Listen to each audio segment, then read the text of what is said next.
সিদ্ধান্ত পঞ্জিকা অনুসারে অষ্টমী তিথি আরম্ভ হবে ইংরেজি 29শে অক্টোবর, বাংলা 12ই কার্তিক বুধবার, সময় সকাল 9:25 এবং অষ্টমী তিথি শেষ ও নবমী তিথি আরম্ভ হবে ইংরেজি 30শে অক্টোবর, বাংলা 13ই কার্তিক বৃহস্পতিবার, সময় সকাল 10:07।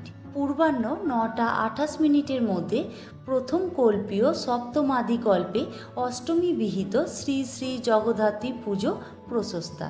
নবমী তিথি শেষ ও দশমী তিথি আরম্ভ হবে ইংরেজি 31শে অক্টোবর, বাংলা 14ই কার্তিক শুক্রবার, সময় সকাল 10:04। সকাল 9:28 মধ্যে কিন্তু বারবেলানু রোধে সকাল 8:32 মধ্যে প্রথম কল্পীয় সপ্তমাদিকল্পে নবমী বিহিত শ্রী শ্রী জগদ্ধাত্রী পুজো প্রশস্তা। দশমী তিথি শেষ হবে ইংরেজি 1 নভেম্বর, বাংলা 15ই কার্তিক শনিবার, সময় সকাল 9:12।